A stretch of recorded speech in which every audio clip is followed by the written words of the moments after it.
Alright guys, so I'm gonna do another DID video just because I'm fucking stressed out and I wanna show you guys what the fuck we do when we're fucking stressed out. So, we got them to call like 2 weeks ago for the Social Security, the roommates, and we got them to fucking call Social Security, and they were told that they had to get a report and change things because they lived with their ex-spouse, i.e. me, even though they told me that they didn't need my ex-spouse's information when I told them my address. But yeah, when my roommate calls, different story. So now that we didn't see the pending transaction, and it's not in the bank as a pending transaction like it normally is for like a week beforehand. I've told him since like not this past Monday, but the Monday before that, I'm like, hey, if they don't get back to you by my payday, you might want to call, so this way they can fucking get it changed, where they can fucking tell you what's going on. Because I'd hate for you to tell me you can pay the rent if they're gonna pull this shit on you. They went, yeah, but guess what? They didn't call. So my payday comes around, and I said, and I texted them and said, hey, you might want to call Social Security to make sure that your check is still coming, because I'd hate to spend all of my money on the bills if I'd have to save it for the rent. So this way you can go ahead and pay the bills for me this month instead. And they said, okay. It's Saturday. So I told them on Tuesday of this week to call. I told them on Monday of last week to call. As soon as this happened and the phone call went off, I got a bad gut feeling. Told them right away, hey, you're gonna have to call in a week or two if they don't call you back, because I have a feeling they're going to fuck us over with the rent. And I'd hate to go into this and have you tell me that you can pay the rent off, to realize, hey, I don't have the rent now. And last, my landlord knows I'm going to have the rent regardless on the 5th. But now I'm going to have to text him back and say, hey, things came up. My bills skyrocketed for my phone. It started to be stupid, fucking expensive. My roommate swore up and down that the Social Security was coming, and the Social Security screwed him over, and now he don't have the rent. Because I already spent all of mine on bills. I had to dig into the line of credit. I have literally not even my electric and gas money right now. The most I can make by the 5th is like $200. And that's not even a third of the rent. So this is why it's like, I hate the government shit, because having to rely on the government to do stuff is ridiculous, especially when one person tells them that they live with a roommate and gets told that they don't need the information. The other person gets told they live with the roommate, and then they get told, oh, well, since the roommate happens to be an ex-spouse, you're going to have your funds shared, or you're going to have to talk through it again, because there's a difference between spousal income and non-spousal income.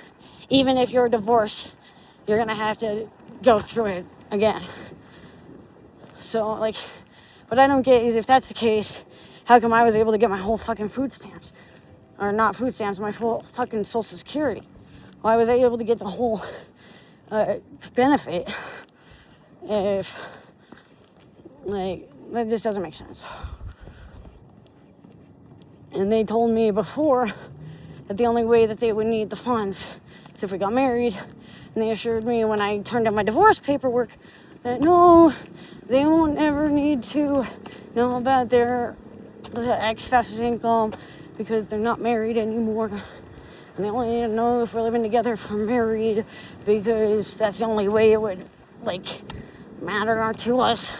And now I'm being told a different story by them. And it's fucking frustrating to do this fucking shit. It's fucking frustrating that this is actually happening when it goes like this. Like, it's one of these things that just grinds my fucking gears. And I go to trust somebody I thought I could, and still can technically, a little bit, like, enough to pay the rent, because they said they were going to pay the rent, and they still said they were going to pay the rent today. They're like, great, how am I supposed to pay the fucking rent now? And there's a $35 late fee per day or something. So if Social Security screws us over, it'll be $750. And if they screw us over for 3 weeks, that's 21 days times 35 added onto the $750. We won't have it, because I won't get paid until the 27th again, or about. So it's like one of those things where, like, I sunk all my money and their money to get into this place, signed a year lease, just to have Social Security go, oh, you have a new place now? Let me go ahead and have them have to reevaluate you, tell you they're going to call you back, wait 3 weeks, never call you back, never not pay you, and then have to have you call on the 1st when 4 days before rent is due, asking where it is, to possibly be told that you were either terminated or that they had to do this review first, and now that they made the review, they'll put it in, and it's going to take 2 to 3 weeks to process what's going on. I'm on the public sidewalk. I have no idea why they're barking at me. But, like, yeah, I switched right there, sorry. That personality fucking gets scared of dogs. But yeah, it's one of those things where it's like, what do you expect them to do? Like, they put the rent on the 5th because Social Security is a douchebag, and they allow you to be up to 4 days late. So come the 9th, if this isn't solved by the 9th, they're going to start charging a late fee. So,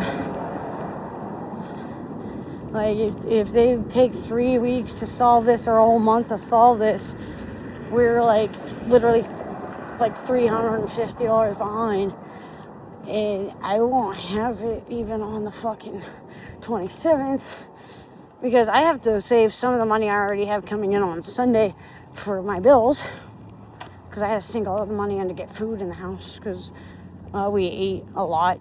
Thank you, Savannah, for the food. Shout out to you. We don't have much of that left because we ate all. But, like, the prices of shit in this economy is ridiculous. They say that chronic homelessness is a problem. Then as soon as I manage myself to get out of a fucking homeless situation, fucking Social Security decides to go, oh, well, okay. Yeah, they have no problem every time I go homeless. I go, hey, I'm homeless. They're like, oh, okay, and just whatever. Just keep an address for, like, mailing. And, like, it's like, but as soon as you get a place, it's like, oh, well, we need this piece of residence address, and we need this and that and the other thing. Bring me a lease, bring me this, bring me that. And even though you do, they're like, oh, well, we have it now. Now we have to bring it up to our supervisor, because you live with somebody who you used to be married to but aren't anymore, have no financial obligations, have no financial responsibility together, have nothing together that you own, except, of course, a bank account has less than $2,000 in it.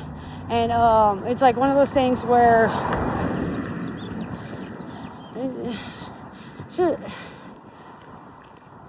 I'm just going over it again and again, looping, because the more I go over it, the more I feel like it's going to fucking somehow make sense. And it's just one of those things that government sucks.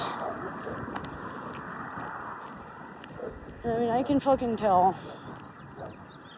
that, like, you know, not everything in the government is corrupt, but, like, to have people go, oh, well, people on SSI are using the system, to not realize, hey, when we use it honestly, and we report our house, they make sure that they make it to where we don't get paid in time to pay the rent. Then when we become homeless, they're quick to fix it. Then when we get a house again, they're quick to forget paperwork and need a new evaluation and they call you back without calling you back.